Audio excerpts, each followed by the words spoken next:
Innal hamdalillah nahmaduhu wa nasta'inuhu wa nastaghfiruh wa na'udzu billahi min shururi anfusina wa min sayyiati a'malina may yahdihillahu fala mudilla lahu wa may yudlilhu fala hadiya lahu ashhadu an la ilaha illallah wahdahu la syarika lahu wa ashhadu anna Muhammadan 'abduhu wa rasuluh.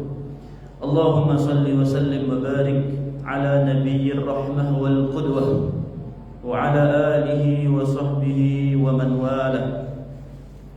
Allahumma la ilma lana illa ma 'allamtana innaka antal alimul hakim.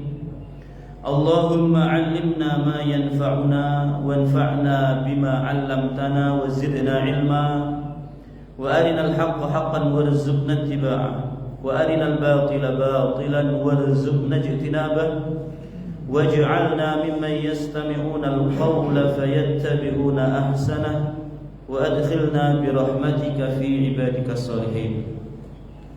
Alhamdulillahirabbil alamin.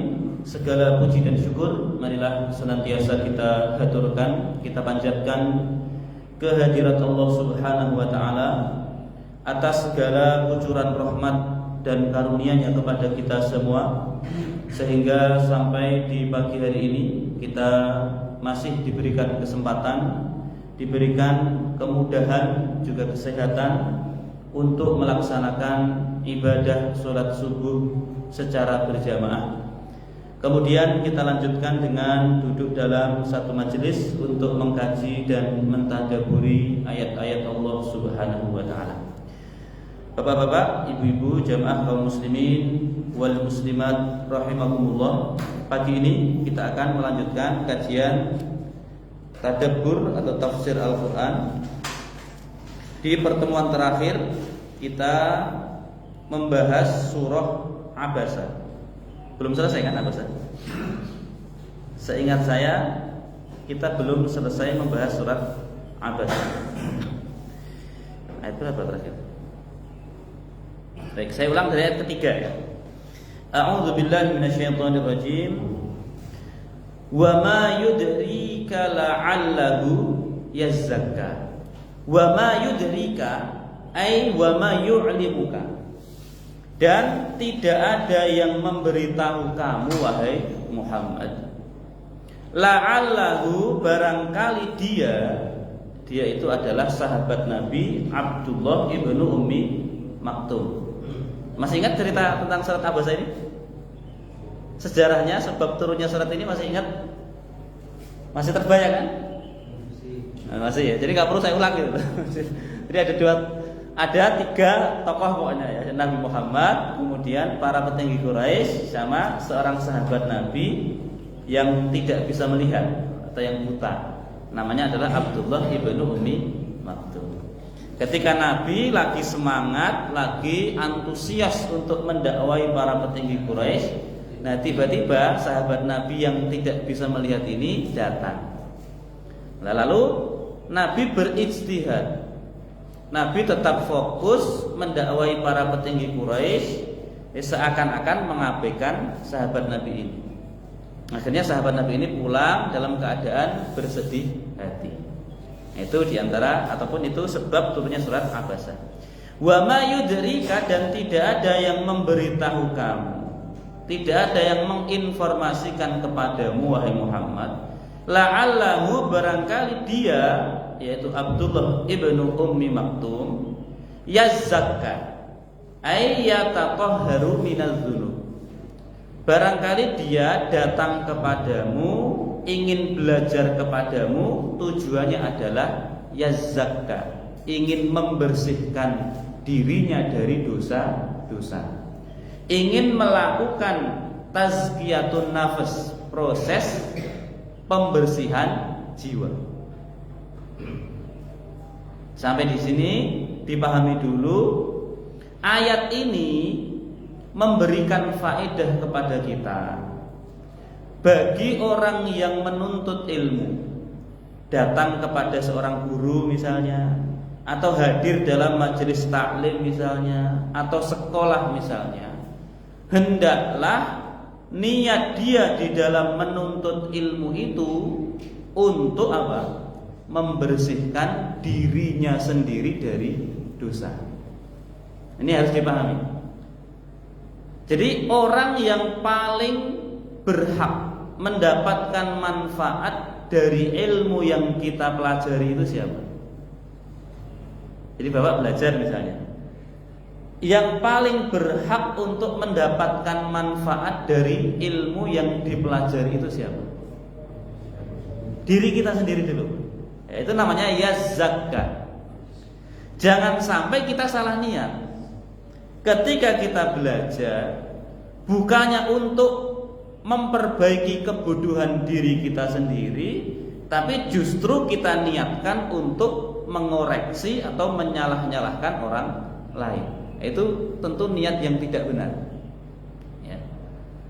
Yang paling berhak mendapatkan manfaat dari ilmu yang kita pelajari itu diri kita dulu, ya, diri kita sendiri dulu. Ibarat kalau kita ini gelas yang kotor, lalu datang ke sumber air, ke sungai, ke sumur misalnya, jangan buru-buru menggunakan gelas itu untuk ngambil air lalu diberikan pada orang lain, jangan. Tapi apa? Bersihkan dulu gelas itu. Setelah gelasnya bersih, baru bisa kita gunakan untuk mengambil air. Kita minum sendiri ya boleh, kita berikan pada orang lain ya boleh. Tapi setelah gelasnya bersih. Itu namanya yazakka. Kita belajar, kita sadar kita ini bodoh, banyak kesalahan, masih banyak yang tidak kita ketahui. Makanya setelah kita dapat ilmu itu harus memberikan manfaat pada diri kita sendiri terlebih dahulu. Itu yazakka. Setelah itu baru apa? Au yazakkaru, atau yazakkaru, meminta nasihat. Fatanfa'ahu dzikra, sehingga nasihat atau peringatan itu bermanfaat untuk dia. Itu dua tujuan utama kedatangan Abdullah ibnu Ummi Maktum kepada Rasulullah SAW. Pertama, ingin membersihkan dirinya dari kesalahan-kesalahan. Yang kedua, ingin meminta nasihat sehingga nasihat itu bermanfaat untuk dirinya. Amma man istaghna, amma adapun man, orang yang istaghna bil mal, orang yang merasa cukup dengan hartanya.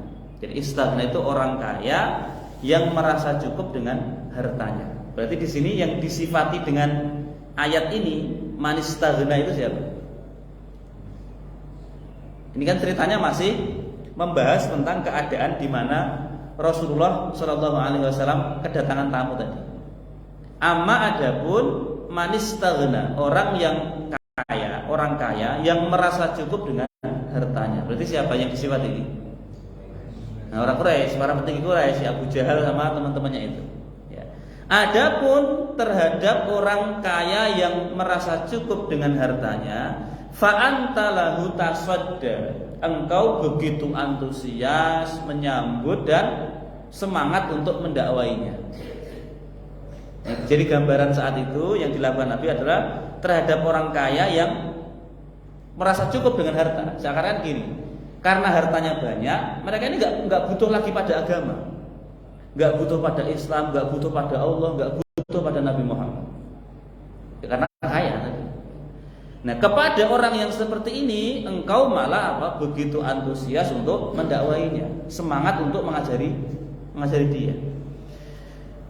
Wa ma alaika, sementara tidak ada dosa atas kamu, alla yazzaka, kalau dia tidak yazzaka ay yu'min, kalau dia tidak beriman. Sekiranya begini, kalau seandainya Abu Jahal tidak masuk agama Islam, apakah Nabi Muhammad berdosa? Tidak kan? Jadi seakan-akan Nabi Muhammad itu diingatkan oleh Allah, Muhammad, kamu gak usah terlalu antusias, gak usah terlalu bersemangat, gak usah terlalu berlebihan di dalam mendakwai para orang-orang kaya itu. Kenapa? Ya tugasmu hanyalah seorang pemberi peringatan, kamu hanyalah seorang penyampai. Kalau kamu sudah menyampaikan, tanggung jawabmu selesai. Dia masuk Islam atau tidak masuk Islam itu sudah bukan wewenangmu lagi. Kalaupun nanti dia masuk Islam, ya alhamdulillah. Ya, semakin banyak orang-orang yang beriman kepada Allah. Tetapi kalaupun nanti Abu Jahal dan teman-temannya itu tidak masuk Islam sekalipun, kamu tidak berdosa. Itu wa ma 'alaika alla yazzaka. Enggak ada dosa atas kamu Muhammad kalaupun nanti dia tidak masuk agama Islam atau tidak beriman. Wa amma man ja'aka yas'a. Wa amma dan adapun man ja'aka terhadap orang yang datang kepadamu yas'a dengan bersusah payah. Berarti siapa ini yang dimaksud? Terhadap orang yang datang kepadamu dengan bersusah payah. Berarti siapa yang dimaksud? Sahabatnya Nabi tadi, Abdullah bin Ummi Maktum. Karena dia kan buta. Ketika datang pada Nabi tentu butuh effort, butuh usaha yang lebih serius dibanding orang-orang yang bisa melihat. Ya mungkin sambil harus meraba-raba, kalau pakai tongkat ya harus pakai tongkat, jalannya harus pelan-pelan. Itu yas'a namanya. Terhadap orang yang datang kepadamu dengan bersusah payah, wa huwa yakhsha Allah, dan dia dalam keadaan takut kepada Allah, fa anta anhu talaha, engkau malah berpaling dan mengabaikannya. Sekarang Bapak renungkan dari pernyataan tadi. Terhadap orang kaya yang merasa cukup dengan hartanya, engkau antusias mendakwainya. Sementara orang yang datang bersungguh-sungguh takut kepada Allah, engkau mengabaikannya. Pertanyaannya begini. Pernyataan yang tadi saya sampaikan itu matching atau tidak? Matching itu gini, cocok apa enggak sih? Kepada orang kaya engkau antusias mendakwainya, sementara kepada orang yang bersusah payah, bersungguh-sungguh takut kepada Allah, engkau malah mengabaikannya. Kalimat ini kedengarannya pas atau tidak? Kalau di telinga bapak-bapak itu. Saya beri contoh dulu gini misalnya, biar gampang ya. Ini salah satu pembahasan dalam ilmu balaghah. Saya ajari ilmu balaghah. Contohnya gini, saya punya teman. Seorang teman saya yang kaya datang kepada saya menyambutnya. Sementara teman saya yang rajin, yang beriman, saya menolaknya, mencuekkannya, mengabaikannya. Gitu. Nah, coba, kalau saya ditanya misalnya, atau Bapak ditanya, alasan saya mengabaikannya itu apa? Saya kan punya dua teman. Satu kaya, saya menyambutnya. Yang satu rajin dan takut kepada Allah, saya mengabaikannya. Coba. Harusnya kalau mau pas, biar kalimatnya itu seimbang. Kepada teman yang kaya, saya menyambutnya. Harusnya alasan saya menolak teman satunya itu gara-gara apa?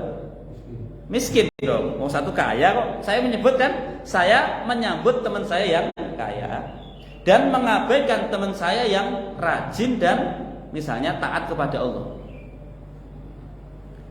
Kan alasannya nggak nyambung, nggak seimbang. Kalimatnya seakan-akan nggak seimbang kan? Mau saya menyambut teman yang kaya. Harusnya alasan saya menolak ataupun mengabaikan teman satunya adalah karena dia miskin. Nah, kalau dalam balaghah hal seperti ini namanya ihtibak. Ihtibak itu gini, ada dua pertanyaan. Dihilangkan satu atau beberapa kata di pernyataan pertama karena ada kebalikan pada pernyataan yang kedua. Atau sebaliknya, dihilangkan satu atau beberapa kata pada pernyataan yang kedua karena sudah ada lawan atau kebalikannya di pernyataan yang pertama. Jadi kembali pada contoh tadi, saya punya dua teman. Satu kaya, saya menyambutnya. Yang satu rajin dan beriman, saya mengabaikannya. Pertanyaannya, kedua teman saya itu sebenarnya sifatnya masing-masing ada berapa? Teman-teman yang pertama sifatnya apa? Kaya, ya kan? Yang saya sebutkan cuma kaya saja. Teman yang kedua sifatnya apa? Nah, yang disebutkan tadi dulu, rajin sama beriman, ya, rajin sama beriman. Yang tampak atau yang kita dengar, orang atau teman yang pertama hanya punya satu sifat, teman yang kedua punya dua sifat. Nah, padahal sebenarnya masing-masing itu punya berapa sifat? Kok dua? Satu dan dua berapa? Pasti belum dong. Tadi kan saya ulang lagi biar paham, betul-betul paham. Ini harus dipahami. Teman yang pertama kan saya sifati dia orang yang kaya. Teman saya yang kaya, saya menyambutnya, baiklah sama dia. Teman yang kedua, dia rajin sama beriman, saya malah mengabaikannya. Nah, jadi masing-masing dari dua teman saya tadi itu sebenarnya sifatnya berapa? 3, masing-masing 3. Paham ya? Jadi teman yang pertama saya sebutkan 1, berarti nanti kebalikan dari 1 ini juga menjadi sifat teman yang kedua. Teman saya yang kedua saya sebutkan 2 sifat, berarti kebalikan dari 2 sifat ini menjadi sifat teman yang pertama. Jadi teman yang pertama dia sifatnya apa? Kaya, terus malas sama kafir, tidak beriman, kan gitu kan? Nah, teman yang kedua dia rajin, terus beriman, satu lagi apa? Miskin. Nah itu. Jadi sebenarnya masing-masing punya 3 sifat. Nah, memahami tadi dari ayat amma manistaghna sama gitu. Abu Jahal atau orang Quraisy disifati dengan kaya. Ya kan, kaya. Sementara Abdullah ibnu Ummi Maktum disifati dengan bersungguh-sungguh takut kepada Allah. Jadi masing-masing dari Abu Jahal dan teman-temannya dengan Abdullah dengan 3 sifat. Abu Jahal berarti dia kaya. Yang kedua apa? Kebalikannya setelah bersungguh-sungguh berarti apa? Ya gak sungguh-sungguh, gak teman-teman pengen belajar agama Islam. Yahsyab, kebalikan takut kepada Allah berarti apa? Ya gak takut kepada Allah. Itu Abu Jahal. Dia kaya, gak sungguh-sungguh pengen belajar Islam dan tidak takut kepada Allah. Lah sementara Abdullah ibn Ummi Maktum yang disebutkan cuma 2 sifatnya, sebenarnya 3. Yang 2 itu adalah dia sungguh-sungguh takut kepada Allah, terus yang ketiga apa? Miskin. Nah gitu, itu namanya ihtibah kalau dalam ilmu balaghah ya. Ada yang disebutkan, ada yang dihapus atau tidak disebutkan. Kenapa tidak disebutkan? Karena sudah ada kebalikan dari pernyataan setelahnya atau sebelumnya. Baik. Kalla, jangan seperti itu. La taf'al mithla dzalik. Jangan berbuat seperti itu. Artinya ketika kamu berdakwah itu jangan pilih. Itu. Jadi dari kata kalla itu jangan pilih. Nah, faedah ataupun pelajaran dari kalla innaha tadhkirah ayat ini adalah gini. Ketika kamu jadi dai atau ketika kamu jadi ustaz misalnya, guru misalnya, itu jangan pilih-pilih siapa yang hendak kamu ajar. Kalau kamu diundang orang kaya, kamu semangat, antusias gitu kan, semangat 45 gitu kan. Begitu yang undang orang miskin, kamu malesan atau mungkin beralasan supaya tidak datang. Tidak boleh seperti itu. Ya. Nah, ayat ini juga kalau diambil faedahnya, diambil apa? Isyarat atau pelajarannya. Tidak boleh bagi para dai atau para ustadz untuk memasang tarif. Ya. Kenapa? Karena kalau dengan memasang tarif, tidak semua orang bisa mendapatkan manfaat dari ilmu yang dia miliki. Misalnya nih bapak nih, sekelas Masjid An-Nur ini sanggupnya bayar berapa? Misalnya, undang ustadz terkenal, ustadz selebritis misalnya. Langsung akad kontrak, bukan akad kontrak apa? Langsung tanya, ini bisarohnya berapa Pak? Bahasa kita kan bisaroh, kalau ustadz Ustaz kamu kan bisyaro. Lah kalau ini tarifnya berapa? Dia langsung nyebut angka misalnya. Saya 50 juta misalnya, 1 jam. Lah sementara Masjid An-Nur ini anggarannya nggak sampai 50 juta. Gara-gara nggak sampai 50 juta akhirnya tidak jadi mengundang ustaz tersebut. Akhirnya apa? Status ustaz ini berarti pilih-pilih untuk ngajar di mana apa? Dia pilih-pilih tempat kan di mana dia hendak mengajar. Yang mau diajar adalah orang yang sanggup untuk membayar. Nah, itu tidak boleh. Kalah, jangan seperti itu. Nabi Muhammad saja nggak ada yang bayar hanya karena pengen fokus mendakwai para petinggi Quraisy. Lalu ada sahabatnya yang tadi bersusah payah, Abdullah ibnu Maktum datang. Terus Nabi beristihad fokus mendakwai para petinggi Quraisy, itu ditegur oleh Allah. Jangan seperti itu. Lah ini kok kamu diundang ataupun diminta untuk ngajar, memberikan nasihat pada masyarakat, kamu tidak bersedia gara-gara apa? Mereka tidak bisa memenuhi tarifmu, memenuhi apa? Bayaranmu kan seperti itu. Apa ada yang seperti itu? Ada, Pak. Ada. Siapa? Saya nggak tahu, tapi ada. Yakin lah. Banyak, Pak. Nah, jadi kalau ada, saya pernah dengar cerita dari ustaz, serius Pak. Jadi ada DKM itu datang menemui ustaz yang senior gitu.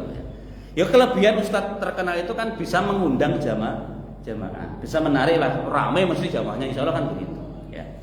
Tapi ketika dia pesan tarif misalnya, Pak, berapa bayarannya? Dia menyebut angka misalnya 30 juta untuk 1 jam. Lalu dia kan mengatakan, kami hanya punya 5 juta anggarannya. Ya berarti cuma 15 menit. Gitu. Betul. Ustaznya datang ceramah cuma 15 menit. Ngepasin 5 juta. Astagfirullahaladzim. Nah itu tidak boleh, Pak ya. Tidak boleh. Ustaz yang seperti itu tidak boleh. Ittabi'u man la yas'alukum apa? Ajr.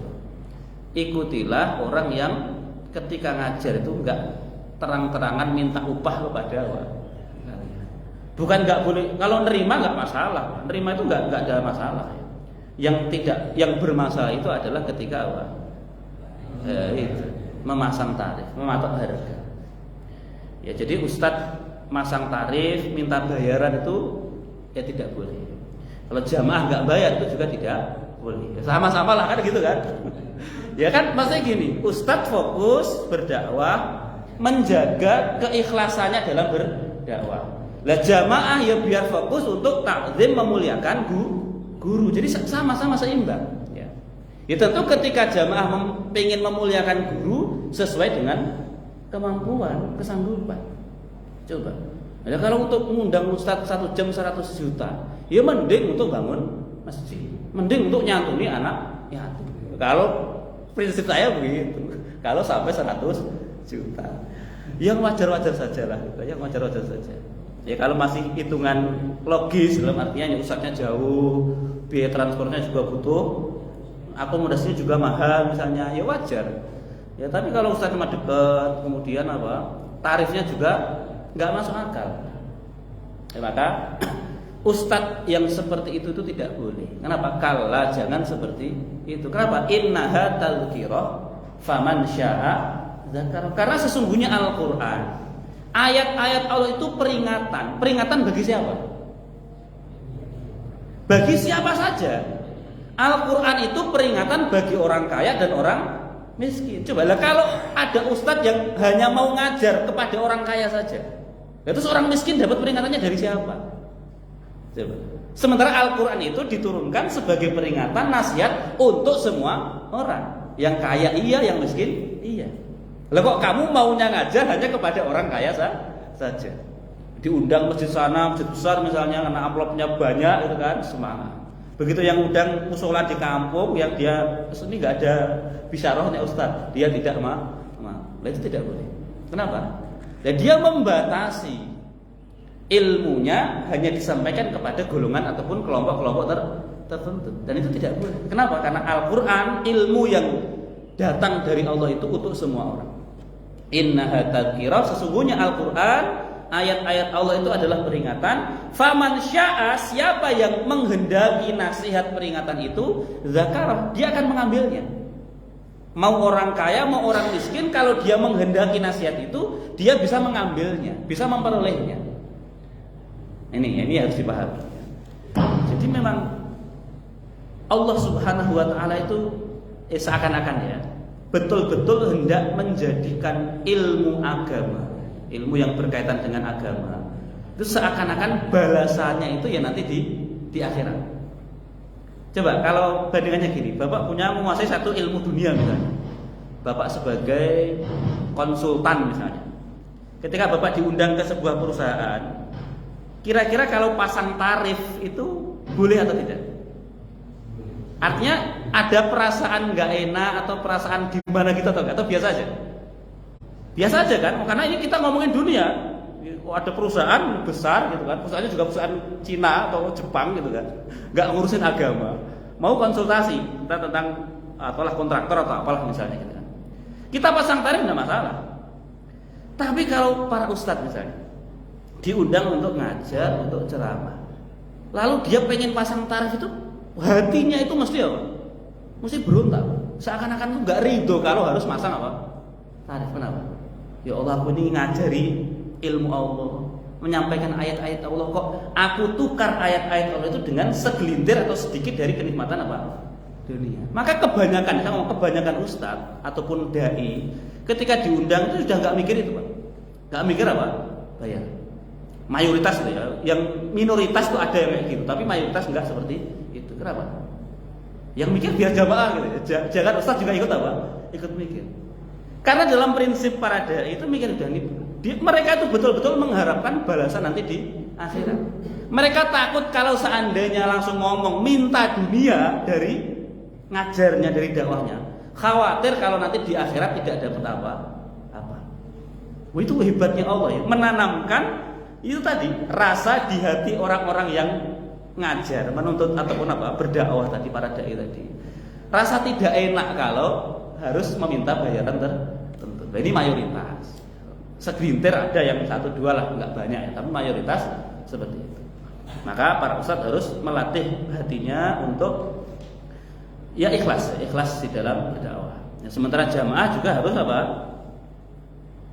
Ya berusaha memuliakan ustadz ataupun dai yang diundang. Jangan sampai nanti mentang-mentang ustadznya ikhlas terus jamaah juga apa? Nggak peduli, itu kurang ajar apa ya jamaahnya kan? Oh nggak apa-apa, ustadz itu ikhlas, nggak mau dikasih apa-apa, terus bapak nggak ngasih apa itu juga salah. Bukan kok hubungan antara murid dengan guru itu hubungan transaksi jual beli, bukan. Tapi guru biarlah mereka berlatih untuk menjaga keikhlasan. Nah murid juga tetap berlatih untuk apa? Memuliakan ilmu dan pemiliknya. Jadi sama-sama. Jadi urusan kita itu sama-sama dengan Allah Subhanahu wa taala. Guru yo menjaga hatinya agar ikhlas kepada Allah. Bapak juga dalam bentuk ibadah kepada Allah harus memuliakan guru. Ya, sama-sama seperti itu. Ya. Jadi kalau meminta bayaran itu tidak boleh, jamaah tidak membayar juga tidak boleh. Ya, sama-sama nggak boleh. Udah gitu aja hukumnya. Ya. Baik. Fi suhufim mukarramah. Quran itu fi di dalam suhuf, lembaran-lembaran mukarramah yang dimuliakan di sisi Allah. Maksudnya bagaimana? Al-Quran itu dulu pertama kali di mana? Di Lauhil Mahfuz. Jadi Al-Quran itu turunnya 2 kali. Kali pertama dari Lauhil Mahfuz ke mana? Langit dunia. Ilas sama'id dunia. Ke langit dunia itu langit yang paling dekat dengan bumi. Lah di situ diceritakan bahwa Al-Quran itu ditulis oleh para malaikat dalam lembaran. Itu namanya fi suhufim mukarramah. Pertama Quran itu di Lauhil Mahfuz, diturunkan oleh Allah sekaligus 30 juz ke langit dunia, langit yang paling dekat dengan dunia. Di situ di langit dunia itu Quran ditulis oleh para malaikat pencatat itu dalam lembaran. Itulah yang disebut dengan suhufim mukarramah. Quran dalam lembaran-lembaran yang dimuliakan. Nah nanti baru dari langit dunia Quran diturunkan kepada Nabi Muhammad SAW berangsur-angsur dalam kurun waktu kurang lebih 23 tahun. Marfu'atin, Quran itu lembaran-lembaran itu marfu'atin ditinggikan. Nah, di langit kan ditinggikan. Mutahharatin dan disucikan. Maksudnya munazzahatin an masis syayatin. Quran yang di langit itu tidak mungkin disentuh dan dijangkau oleh setan. Jadi nggak ada ceritanya Quran setan berhasil mencuri Quran, ayat Quran sebelum diturunkan pada Nabi Muhammad SAW. Jadi nggak ada ceritanya setan lebih dulu tahu Al-Quran dibanding Nabi Muhammad, itu nggak ada ceritanya. Ya, itu namanya mutahharah. Quran itu disucikan dari sentuhan, dari curian siapa? Setan. Bi'aidi safaroh. Bi'aidi dengan tangan-tangan safaroh para malaikat. Jadi Quran ditulis di langit dunia itu dengan tangan para malaikat. Kiramim bararah, malaikat itu mulia, bararah ay muti'ina lillahi ta'ala. Mereka taat, tunduk patuh kepada Allah Subhanahu wa ta'ala. Inilah kesucian Al-Quran, ya, kemuliaan Al-Quran. Maka Al-Quran yang begitu mulia ini jangan kamu hinakan dengan cara apa? Kamu menjualnya dengan apa? Harga yang sangat murah. Itu maksudnya poinnya di situ, ya. Jangan sampai kamu ngajar Al-Quran, niatmu itu bukan ingin memuliakan Al-Quran, ingin mengagungkan Allah, ingin mengenalkan orang-orang supaya kenal Allah, mengajak orang-orang supaya kenal Allah. Bukan itu niatmu, tapi justru kamu pengen apa? Mendapatkan dunia dari Al-Quran. Nah, itu niat yang salah. Kenapa? Quran itu mulia. Bagaimana Allah mensifati Al-Quran? Ya, fi suhufi mukarramah. Quran itu di lembaran-lembaran yang dimuliakan. Marfu'atin ditinggikan, mutahharah disucikan. Kemudian apa? Bi'aidi safarah, di langit itu ditulis dengan tangannya para malaikat. Malaikat itu taat kepada Allah, malaikat itu mulia. Coba. Lah kamu ngajarin Quran yang sifatnya seperti itu. Kamu ngajarkan Quran yang begitu mulia. Mosok kamu ingin apa? Mendapatkan dunia yang tidak seberapa. Kamu pengen menukar kemuliaan Al-Quran dengan dunia yang tidak seberapa. Nah, itu tentu tidak boleh, ya. Sekali lagi, ini bukan berarti para pengajar Al-Quran, guru TPA, guru ngaji nggak boleh dibayar. Bukan itu poinnya. Ya, kita sebagai orang tua misalnya yang nyekolahkan anak, ya wajib untuk memuliakan guru. Tapi bagi guru tidak boleh apa? Ya tadi meniatkan pengajarannya, ya, terutama terhadap Al-Quran tadi, untuk apa? Sedikit dari kesenangan dunia. Menjual Quran dengan sedikit dari kesenangan apa? Dunia, itu tidak boleh. Kenapa? Quran itu begitu mulia. Sementara dunia itu dari namanya dunia itu apa? Rendah, hina, sepele. Ya, jangan sampai kamu tukar barang yang mulia, sesuatu yang mulia dengan sesuatu yang sepele. Qutilal insanu ma akfar. Qutilal insanu ay lu'inal kafir. Terlaknatlah manusia atau orang kafir itu. Maksudnya apa? Manusia itu betul-betul terlaknat. Terlaknat maksudnya apa?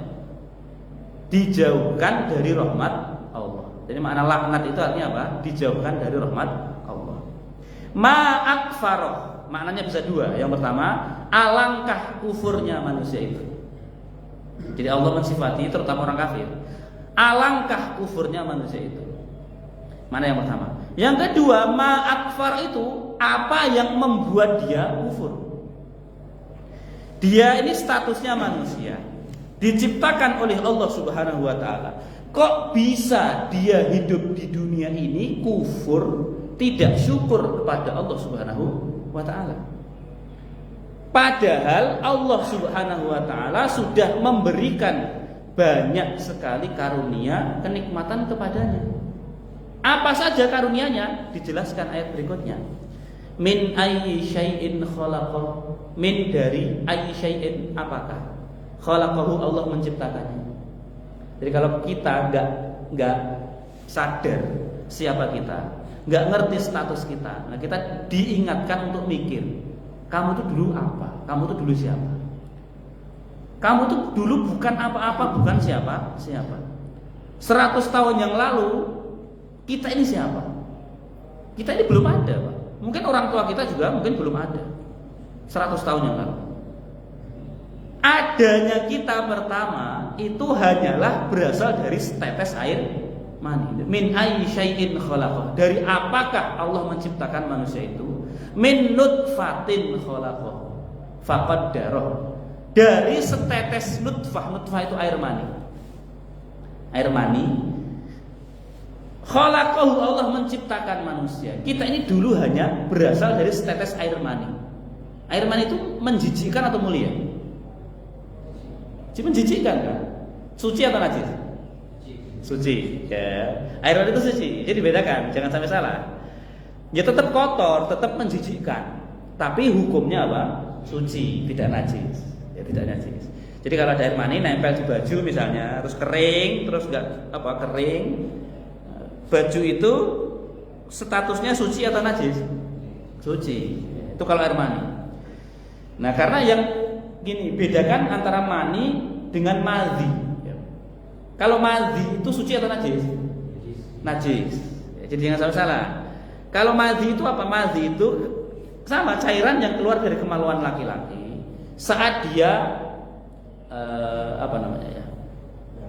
ya terangsang, tapi rangsangannya itu apa? Ringan atau kecil. Ya, Bapak melihat sesuatu, pengen, terus keluar cairan sedikit. Itu namanya apa? Madhi. Bapak pulang kerja, melihat istri baru mandi misalnya, selesai mandi misalnya. Bapak apa? Tertarik pada istri, terus keluar apa cairan sedikit, itu namanya madhi. Itu madhi itu suci atau najis? Itu najis. Ya.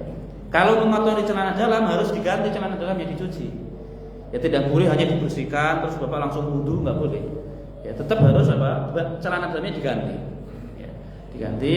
Perlu mandi atau tidak? Nah, tidak perlu mandi. Yang perlu mandi kalau keluar air mani. Nah, air mani itu suci, tapi kalau sampai keluar, maka wajib untuk mandi. Nah, bedanya di situ. Kalau mandi dia najis tapi nggak perlu mandi, cukup dibersihkan saja, celana dalamnya diganti. Terus berwudu, ya terus berwudu untuk sholat selesai. Tapi kalau yang keluar itu air mani, meskipun mani itu suci, tapi mewajibkan kita untuk mandi. Lah dulu bapak-bapak saya, asal kita itu dari situ, setetes air mani yang menjijikkan, yang hina. Keluarnya pun dari tempat sama kan, seperti tempat keluarnya kencing, gitu. Tempat yang kotor juga. Gitu. Itu kamu dulu tuh seperti itu. Gitu. Terus Allah ciptakan kamu, ya, faqaddar. Dari setetes air mani tadi, Allah menetapkan, kemudian berubah menjadi apa? Darah. Setelah menjadi darah, menjadi apa? Segumpal daging. Segumpal daging. Setelah itu Allah tiupkan apa? Ruh ke dalam daging itu. Jadilah kita. Terus lahir ke dunia, jadilah kita sebagai pribadi atau sosok yang sempurna seperti sekarang. Coba. Jadi kalau orang tidak bersyukur kepada Allah, itu orang yang tidak tahu terima kasih. Dia nggak ngerti asal muasalnya kamu tuh dulu siapa. Ibarat dulu gini loh, ada orang dulu miskin, terus ditolong oleh seseorang, jadi sekarang jadi orang kaya. Nah setelah kaya dia tidak berterima kasih pada yang membantunya ini. Ini kan kurang ajar kan? Lah dulu kita itu bentuknya cuma setetes air mani yang kayak gitu. Allah ciptakan menjadi manusia yang sempurna seperti ini. Kok kamu nggak terima kasih kepada Allah? Itu namanya ma'akfar, alangkah kufurnya manusia. Itu. Ya min nutfatin khalaqahu faqaddara, kemudian Allah menetapkan takdirnya atau menentukannya. Jadi kita di dalam rahim itu takdir kita pun sudah ditetapkan. Rezekinya jatahnya berapa, terus amalnya bagaimana, lalu matinya kapan, itu sudah ditetapkan. Nanti masuk surga atau neraka itu sudah ditetapkan semuanya. Nah setelah di dalam rahim, summa sabila yassar, summa kemudian as-sabil, jalannya yassarahu Allah mudahkan. Maksudnya jalannya Allah mudahkan apa? Setelah dia di dalam rahim kan janin, jadi anak. Ada masa di mana janin ini atau bayi dalam kandungan itu harus keluar. Nah jalan keluarnya itu pun Allah mudahkan. Itu summa sabila yassar. Coba. Kalau di tafsir ini gini, seorang bayi dalam kandungan itu awal pertama dia ada itu posisinya katanya, bukan di sini ya. Saya nggak tahu kalau menurut kedokteran seperti apa. Posisinya itu kepalanya di atas atau di bawah? Awalnya di atas, Pak. Posisinya di atas. Jadi kalau bayi di dalam perut ibu itu awalnya posisi kepalanya di atas, kakinya di bawah. Tapi begitu mendekati masa-masa mau lahir, Allah balik itu keadaannya. Nah, Allah putar. Kepalanya jadi di bawah, kakinya di atas. Itu diantara mana tsummas sabila yassar. Bahkan untuk kamu keluar dari perut ibumu pun jalanmu harus dimudahkan oleh Allah Subhanahu wa taala. Coba. Kalau seandainya Allah enggak putar nih, kepalanya di bawah, terus kakinya di atas. Tetap pada posisi kakinya di bawah, kepalanya di atas. Gimana coba? Kakinya keluar, dulu sudah keluar dua nongol gitu kan. Terus ibunya kehabisan tenaga. Coba. Terus gimana coba? Bisa mati di dalam kan? Kepalanya masih di dalam. Mau ditarik nanti tangannya matang-matang gini gimana coba? Lah kan susah kan? Baik ditarik, kalau ditarik kepalanya kan enak ya. Tarik dari atas, tangannya nggak ada yang menghalangi. Ibarat tangan kan begini. Kalau dia ditarik dari atas kan enak, gampang, ini kan. Tapi kalau ditarik dari bawah, terus tangannya matang-matang gini gimana coba? Malah patah kan? Coba. Itu dia tsummas sabila yassar. Bahkan kamu keluar dari perut ibu pun nggak bisa sendirian, nggak bisa ngandalin kehebatan manusia. Yud butuh Allah untuk memudahkan jalan. Coba. Ya kelihatannya sederhana kan, cuma dibalik gitu aja kan. Tapi itu dampaknya luar biasa. Coba dibuat tetap kayak gitu tadi, susah jalan keluar kita keluar. Akhirnya mau nggak mau harus operasi gitu kan. Tapi kalau dengan begini itu gratis kalau sudah. Ya tinggal ibunya yang harus apa? Bersama ya. Itu semuanya itu kenikmatan dari Allah, Pak. Bahkan untuk urusan kayak gitu saja itu Allah sedetail itu, Pak. Ngurusi kita.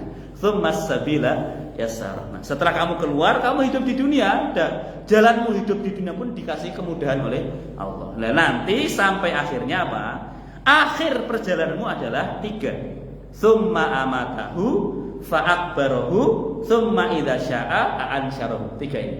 Akhir perjalananmu itu 3 ini. Tsumma amatahu, kemudian Allah akan mematikanmu. Jadi kalau kita pahami ayat dari tadi, dari min ayyi syai'in khalaqa. Di situ kan Allah menjelaskan tentang kenikmatan yang diberikan pada manusia. Nah, salah satu kenikmatan itu adalah Allah mematikan kita. Jadi kematian itu sebenarnya nikmat atau apa? Kita mati itu nikmat atau bukan? Nikmat. Bagi orang soleh kematian itu apa? Nikmat. Kenapa nikmat? Ya karena nggak perlu capek-capek lagi apa? Ibadah, nggak perlu mikir penatnya dunia, nggak perlu urusan dengan orang-orang yang nggak jelas misalnya. Selesai capeknya di dunia. Kalau orang soleh ya. Maka itu kenikmatan. Karena kalau tidak mati, kita tidak akan bisa masuk ke dalam kehidupan yang abadi. Ya, untuk masuk ke dalam kehidupan yang abadi itu harus melalui pintu namanya kematian. Jadi kematian itu sebenarnya apa? Juga bagian dari kenikmatan yang Allah berikan pada manusia. Ada momen di mana manusia itu nanti akan berharap lebih baik aku segera mati. Coba kalau Bapak dikasih hidup terus, apa nggak susah? Bapak usia 150 tahun masih hidup, mesti nguarpi kapan apa? Mati. Nah 150 sudah nggak bisa apa-apa, Pak. Makan juga sudah nggak bisa, dan masih dikasih hidup oleh Allah. Coba. Dari situ kan kelihatan sekali bahwa kematian itu nikmat dari Allah. Jadi kematian itu ya musibah, betul musibah. Yang ditinggalkan ya sedih, betul. Tapi tetap satu sisi kematian itu bagian dari kenikmatan yang sudah ditetapkan oleh Allah Subhanahu wa taala. Coba ada orang minta, ya Allah berikan aku umur sepanjang-panjangnya. Itu mesti dia nggak mikir ketika doa begitu. Ya. Berikan aku umur panjang, misalnya begitu. Bagi bapak-bapak yang minta umur panjang misalnya. Kalau ditanya panjangnya berapa? Coba. Berpanjangnya berapa, Pak? Kadang-kadang kita ini bingung, ya Allah, aku minta umur yang sangat panjang misalnya. Ketika ditanya balik, yang sangat panjang itu berapa? 100 tahun, 200 tahun. Mau kamu dikasih usia 200 apa? Dan nggak bisa apa-apa, terbaring, malah nyusahin anak cucu, Pak. Kasihan mereka, ya. Mereka ngurus bapak bukannya mengharap bapak sembuh, tapi mengharap apa? Bapakku nggak mati sampai konsultasi ke ustadz, kan ustadz kok bapakku nggak mati ya, Pak? Ya Allah, ada loh anak kayak gitu. Ya maksudnya Ya dikasih umur yang secukupnya saja. Kalaupun panjang, ya semoga dalam ketaatan, kan gitu kan? Ya, dalam ketaatan dan tidak menyusahkan orang lain. Itu nggak masalah doang gitu. Ya Allah, berikan aku umur panjang supaya aku bisa lebih lama berbuat baik, semakin lama ibadah. Tapi ya jangan sampai merepotkan orang lain, jangan sampai merepotkan anak cucuku dan sebagainya. Ya, silakan doa begitu. Fa'amata, Allah mematikan kita. Fa'akbaroh, kemudian Allah memerintahkan untuk menguburkannya. Lihatlah bagaimana Allah memberikan kenikmatan kepada hamba-hambanya. Salah satu syariat dalam agama Islam, kalau orang meninggal dunia itu harus diapain? Harus dikuburkan. Kalau seandainya ada orang muslim meninggal gak dikubur, yang dosa siapa? Yang hidup. Semua orang Islam berdosa. Coba. Bahkan sampai urusan menguburkan pun itu kenikmatan dari Allah, Pak. Coba kalau manusia itu diperlakukan seperti binatang. Mati ya sudah, biarin aja tergeletak gitu misalnya gitu. Akhirnya jadi santapan apa? Burung elang, santapan macan dan sebagainya. Nah, maka Allah membuat syariat orang yang mati itu salah satu kewajiban orang yang hidup adalah dengan apa? Menguburkannya. Ya kalau orang mukmin kan dari awal memandikan, mengkafani, menyolatkan, menguburkan. Itu juga nikmat dari Allah Subhanahu wa taala. Ya Allah membuat syariat sedemikian rupa berkaitan dengan kematian itu juga nikmat dari kita. Coba kalau nggak ada syariat menguburkan jenazah, nanti macam-macam kan, ada yang dihanyutkan di sungai, ada yang diabadikan gitu kan, dijadikan mumi terus disimpan di kamar mungkin gitu. Kalau nggak ada syariat apa? Menguburkan. Nah, tapi Allah punya syariat. Pokoknya orang mati itu ya dikuburkan sudah. Nah, supaya apa? Ya selesai urusannya. Yang hidup juga selesai dengan urusan orang mati itu. Coba kalau dibiarkan tergeletak di samping rumah misalnya. Ya, coba. Dia sudah mati masih menyusahkan orang lain. Tapi syariat Allah bahwa orang mati harus dikuburkan, itu sudah. Urusan orang yang mati itu selesai dengan yang hidup. Tidak lagi menyusahkan orang yang hidup. Fa'akbar. Tsumma idza syaa, tsumma kemudian idza syaa, jika Allah berkehendak, ansyara, Allah akan membangkitkannya. Tuh. Itu nanti ya, setelah kita mati, dimatikan, dikuburkan, dan nanti ada masa kita akan dibangkitkan. Mungkin enggak Allah membangkitkan orang yang mati? Apakah Allah punya kuasa untuk menghidupkan orang yang sudah mati? Yakin Bapak bahwa nanti orang mati itu akan dihidupkan lagi? Allah mampu melakukannya. Yakin? Allah itu kan wa huwa ala kulli syai'in qadir. Allah itu maha kuasa atas segala sesuatu. Saya tanya dulu. Yang dimaksud segala sesuatu yang mana Allah kuasa tadi, itu terbatas atau tanpa batas? Tanpa batas.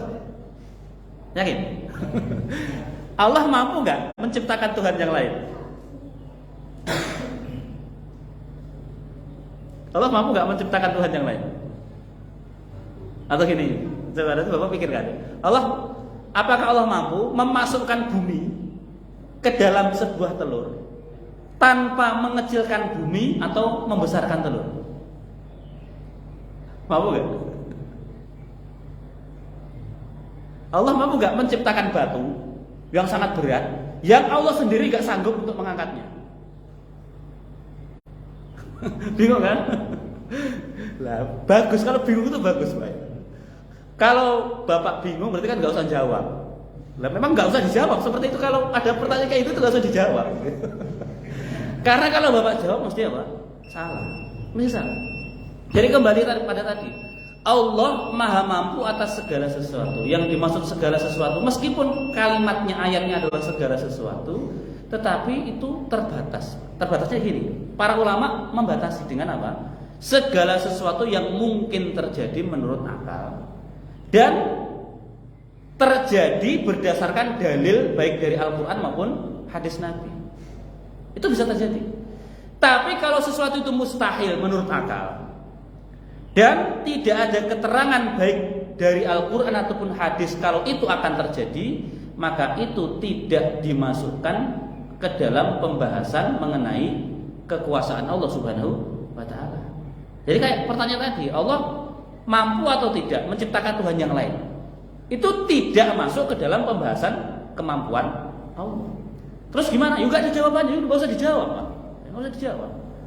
Allah mampu nggak menciptakan batu yang besar, yang bahkan dia sendiri nggak sanggup untuk mengangkatnya.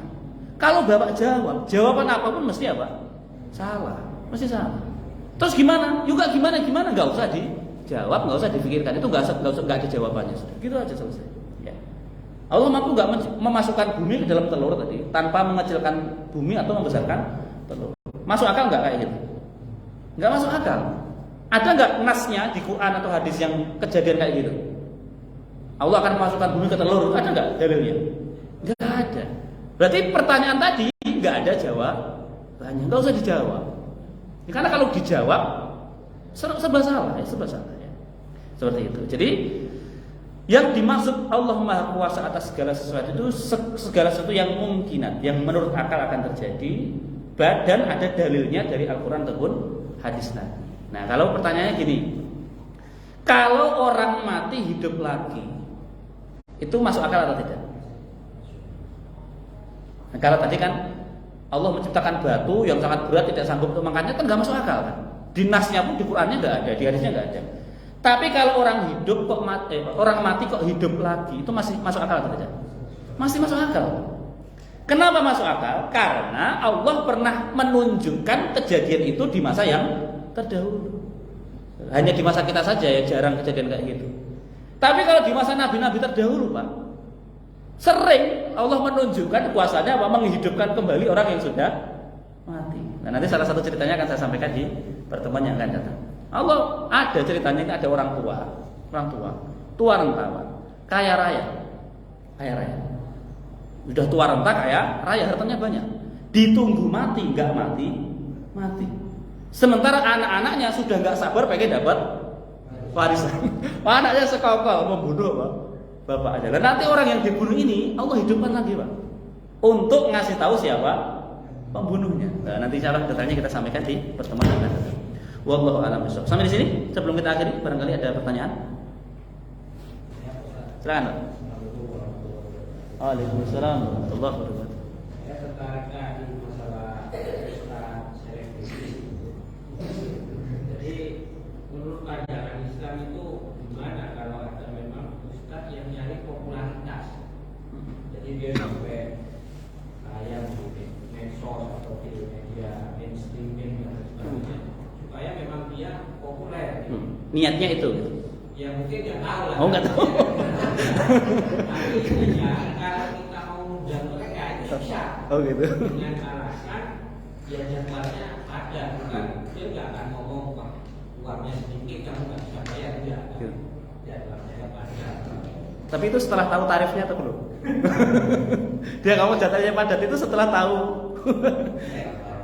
Baik, gini Pak, pertama, kalau kita melihat para ustadz, kita ya, ini kita menyikapi diri kita dulu. Ketika melihat para ustadz yang mungkin kelihatannya pengen popularitas.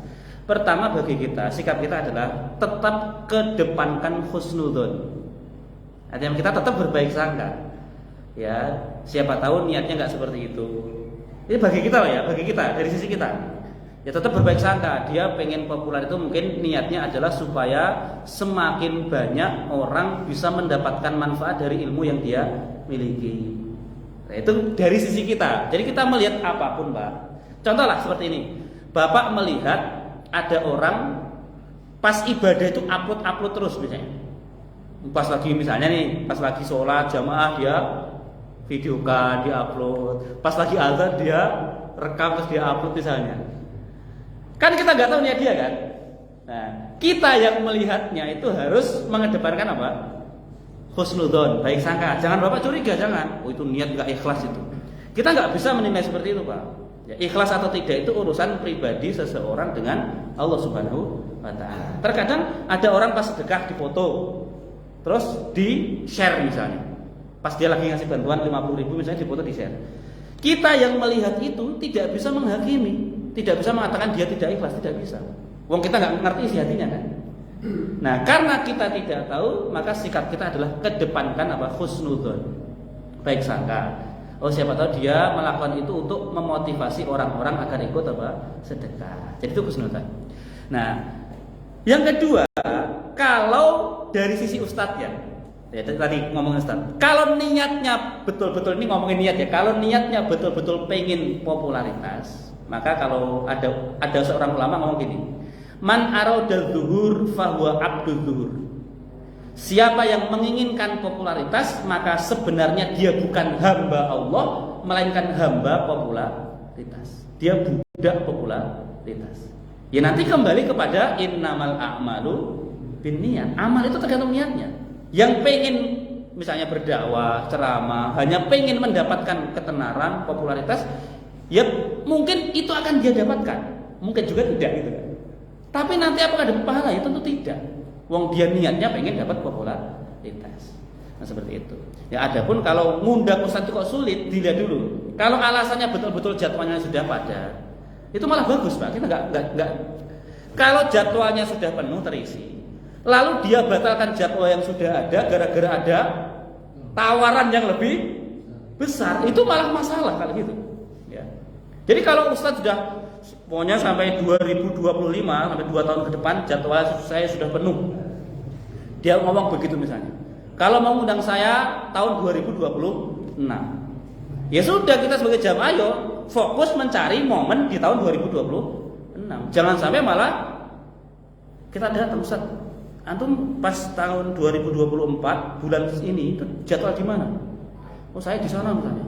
Di sana ngasih berapa? Ngasih 30 juta. Kami bisa bayar 100 juta. Wah, akhirnya ustaznya apa mikir? Wah, ini tak cancel aja kali ya. Wah itu masalah, ustaznya itu masalah kayak gitu. Itu enggak boleh. Jadi al-muslimuna ala syurutim. Kalau sudah dijadwal oleh masjid manapun, itu ya sudah fokus pada yang ngasih jadwal pertama. Kalaupun nggak bisa hadir, itu pastikan alasannya bukan karena melihat yang ngasih lebih banyak. Dan itu ternyata Pak, ya kayak gitu tuh bukan hanya ustadz-ustadz yang selebritis loh Pak. Ustadz kayak saya, ya kayak kampung-kampung ini juga terkadang ujiannya kayak gitu loh Pak. Terkadang loh, serius loh Pak. Misalnya terutama nih pas khutbah Jumat misalnya. Sudah jadwal khutbah Jumat misalnya. Tiba-tiba mendadak ditelepon satu perusahaan, Ustadz anu berhalangan, bisa gantiin enggak? Ustadznya mikir, masjid sana ngasih berapa nih? Sana 300, sana 1.500.000. Wah jauh sekali kan? Gak bisa ya gitu ya. Jadi kalau nggak kuat Pak, akhirnya apa? Tolong carikan pengganti saya. Kalau alasannya kayak gitu tidak boleh, jelas tidak boleh. Tapi kalau ustadz berhalangan karena ada uzur lain, karena pas tiba-tiba ada acara di luar kota misalnya, itu kan yang dimaklumi kan. Nah, karena sebelumnya, contoh gini, saya kalau ngasih jadwal khutbah Jumat, itu kan setahun nggak melihat mana hari libur, mana Idul Fitri atau tidak kan. Nah, terkadang ada yang masjid yang ngasih jadwal itu pas momen setelah Idul Fitri. Padahal saya kalau Idul Fitri itu mesti pulang apa? Pulang kampung. Ya akhirnya kan yang mau nggak mau tetap harus apa? Izin, mohon maaf saya lagi pulang kampung. Ini pertimbangannya bukan karena apa? Duit. Bukan karena ngisi di tempat yang lain, bukan. Tapi karena memang ada acara yang tidak diperhitungkan sebelumnya. Nah hal seperti itu tidak masalah gitu. Tapi kalau pertimbangannya tadi, ya karena alasannya apa? Ustaz kami dari DKM hanya bisa ngasih 3 juta. Kemudian alasannya, oh maaf jadwal saya Pak penuh. Begitu yang datang kami punya 30 juta. Oh bisa. Nah itu repot, itu masalah itu. Nah, hal yang seperti itu ya jangan. Cari ustadz-ustadz yang banyak Pak, ustadz-ustadz yang terkenal juga tapi nggak seperti itu tuh banyak. Ustadz-ustadz yang ikhlas itu banyak. Walaupun dia selebritis juga artinya ustadz yang terkenal, ustadz besar, yang tidak seperti itu tuh banyak. Ya. Nah, maka cari fokus ustadz-ustadz yang tidak meminta tarif seperti itu. Nah, seperti itu kurang lebih. Jadi kalau dari sisi kita tetap melihat siapapun harus kedepankan baik sangka, husnul. Adapun kalau pribadi ustadz ya harusnya ya menjaga keikhlasan di dalam dakwahnya. Ya kalau dikasih banyak diterima itu tidak masalah, itu halal untuk dia. Ya. Jadi kalau ketika bapak menghadirkan ustadz fulan yang terkenal misalnya ke sini, dia ditanya ustadz tarifnya berapa, udah terserah, nggak, saya nggak mikir itu. Terus bapak ngasih misalnya sampai 30 juta, beliau terima itu halal, nggak masalah, ya nggak masalah. Karena beliau nggak minta kan. ketika dikasih diterima itu halal. Tapi kalau dari awal sudah minta itu masalah, ya. Masalah. Gitu Pak. Ada yang lain? Ya. Ya. Masih berkaitan dengan Pak Ustaz. Assalamualaikum warahmatullahi wabarakatuh. Pertanyaan saya begini Pak. Kita balik Pak Ustaz. Jadi jamaah kadang, mohon maaf kalau dalam masalah taklim kadang memilih Pak Ustaz. Memilih Pak Ustaz. Jadi kadang apakah kita memilih ini bagian dari juga perbuatan tidak baik? Jadi ada, mohon maaf, Ustaz ketika memberikan ceramah juga mungkin menonton sendiri nggak ada, sehingga begitu udah ada jadwalnya ya jamaahnya terkabur semua ya gitu Pak Ustaz. Itu bagaimana sikap kita begitu? Ini kan bagian dari memuliakan guru gitu. Ya, betul. Terima kasih. Assalamualaikum warahmatullahi wabarakatuh. Gini, guru tidak boleh pilih-pilih murid, Ya. tapi kalau murid boleh pilih-pilih guru. Udah kayaknya gitu aja Pak. Ya. Jadi kalau guru itu siapapun yang datang ya diajar kan. Nggak mungkin saya Bapak pulang sana. Kan nggak boleh gitu kan. Nggak boleh begitu. Tapi kalau murid dari awal memang harus selektif milih guru. Paham poinnya? Jadi dari awal kalau memang Bapak nggak senang Ustaz sana, ya nggak usah diundang. Nggak usah diundang. Nah kalau misalnya Ustaz sudah nggak senang, Bapak nggak senang saya udah besok langsung dikasih surat. Lu ada loh Pak masjid di sini juga, daerah Mutiara Gading juga. Buat surat DKM-nya. Berdasarkan permintaan dari para jamaah bahwa Ustadz sudah tidak lagi ngisi di masjid apa, kamu udah kasih surat resmi. Waduh saya bilang, wah tegas banget itu DKM-nya. Kalau di sini nggak usah gitu ya, pelan-pelan aja Pak, ya, pelan-pelan. Ada, ya memang begitu Pak ya. Daripada murid itu tidak bisa maksimal memuliakan guru, ya gara-gara tadi kan, wah, misalnya guru ini apa? Ketika ngajar, mungkin ada ya ustaz-ustaz yang ketika ngajar itu malah isinya gibah misalnya gitu kan, apalah gitu kan, jawabnya nggak seneng, atau misalnya fokusnya nyala-nyalain orang misalnya, kan ada kan ustaz yang ini salah terlalu begitu misalnya, terlalu keras gitu misalnya, terus ternyata jamaah banyak yang terganggu, ya nggak masalah, demi kebaikan bersama, mohon maaf ustaz libur dulu ngajarnya, nggak masalah. Jadi kalau guru nggak boleh pilih-pilih murid, kalau murid boleh memilih apa? Jadi lebih enak jadi siapa? Jadi murid. Dan sama prinsipnya, guru itu nggak boleh meninggalkan murid. Tapi murid bisa meninggalkan guru. Saya nggak ngomong itu dosa atau nggak dosa, itu bisa Pak. Ya. Makanya nggak ada ceritanya guru misalnya nih suatu saat pas kajian begini yang hadir cuma 2 orang. Misalnya yang hadir cuma 2 orang. Satu ketua DKM, satu yang nyuting ini misalnya. Itu pun hadirnya karena nggak enak saja, bukan karena dia belajar, karena nggak enak sama ustaznya itu. Boleh nggak? Misalnya guru ngomong, Pak, berhubung cuma 2 orang, kita bubar saja kajiannya. Boleh nggak begitu? Nggak boleh. Kalau datang dari keinginan guru itu nggak boleh. Tapi kalau murid yang ngomong, ustaznya berhubung jamaah nggak ada, kita libur dulu, boleh nggak? Boleh, nggak apa-apa. Enak kan? Jadi murid itu kayak banget, kayak bisa ngatur guru. Nah, makanya itu prinsip saya Pak. Saya itu pegang prinsip begitu. Selama masih ada yang mau ngaji, mau 1 orang saya ajar. Makanya ada setiap Selasa itu ada yang datang ke tempat saya. 1 orang Pak, anak-anak muda datang. Kalau ditanya ganggu gak, ya ganggu sebenarnya Pak. Tapi dia pengen belajar ya saya ajar. Habis sisa sampai jam kadang-kadang setengah 10, kadang sampai jam 10. Ngapain? Dia curhat dia, anak muda kan belum menikah, curhat aja. Gitu. Ya kayak gitu. Nah jadi seperti itu ya. Jadi kalau guru nggak boleh meninggalkan murid, jangan sampai guru meninggalkan murid. Ya. Tapi kalau murid merasa Ustaz istirahat dulu misalnya karena mungkin jamaahnya juga merasa sungkan, nggak enak sama ustadznya kan. Udah ustadznya datang jauh-jauh kok nggak ada yang ngaji, ya mungkin nggak enaknya di situ. Ya, padahal dari sisi ustadz itu nggak masalah. Mau 1 orang 2 orang itu ustadz nggak masalah. Saya itu biasa aja loh. Ini yang ngaji banyak, ya saya seneng. Yang ngaji sedikit juga senang, ya biasa aja maksudnya. Enggak pas banyak terus gembira banget, terus sedikit terus sedih, enggak, biasa aja. Nah seperti itu ya. Jadi murid itu lebih enak. Ya. Jadi kalau bapak-bapak misalnya nanti suatu saat misalnya sudah nggak tertarik ataupun nggak senang pada seorang ustadz, nggak masalah. Ustadz mohon maaf izin ini permintaan jamaah misalnya mau diisi materi yang lain misalnya, itu nggak masalah. Begitu Pak kurang lebih. Ya. Cukup? Baik. Kita tutup dengan doa kafaratul majelis. Subhanakallahumma wa bihamdika asyhadu an la ilaha illa anta astaghfiruka wa atubu ilaik. Assalamualaikum warahmatullahi wabarakatuh.